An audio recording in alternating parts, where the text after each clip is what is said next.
Since 1997, I started doing my family history. I think it's so important to know who you are and where you come from. I've actually had a great experience of research, and I've dug back to the 1600s. While I did my research, I learned that my great-great-grandfather was a slave. His great-grandfather was from Nigeria, Africa, of the Igbo tribe, and they came on a ship to the West Indies, and then they were sold to a plantation and a slave owner in Maryland, and unfortunately they were all separated and they were sold to Louisiana.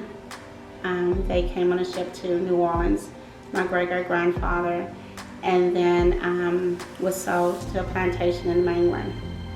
And so I've been writing poetry, and I'm working on a book about my great-great-grandfather and his experience and the rest of our ancestors' experience during slavery. And during that time, the Lord has given me specific words in poetry to put into the book. So that's my upcoming project, along with my third book that'll be available the second week in December.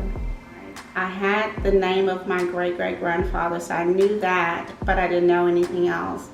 And as I began to dig more, do some research, and when I found the actual document of him being a slave, and at the age of 21, on that ship, leaving his family to travel from Maryland to Louisiana, to a new state, new environment, I wondered what he thought about, if he had a previous family.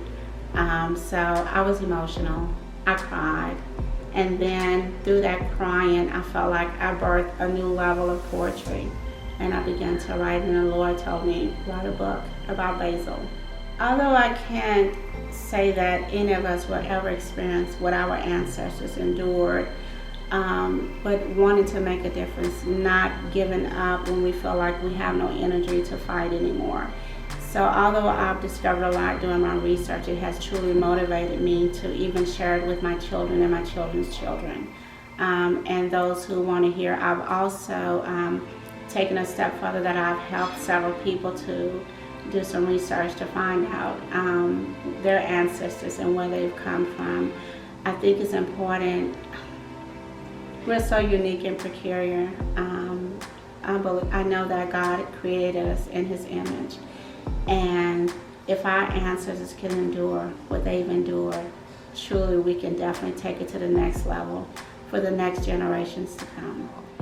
I believe that God gives me that extra energy to do it, but it's something that I love doing. It's also very therapeutic. There are times I explain it as, for women who have gone through childbirth will understand, it's like being pregnant and you're getting ready to deliver, so you have those birthing pains. And although it's very painful, very uncomfortable, but once that baby is birthed, then you enjoy a new life. So once I write that last word, it's like I've just delivered a baby. I've just delivered life on a piece of paper, from my mind, from within me, on a piece of paper, and now it's life to be able to give and share to others.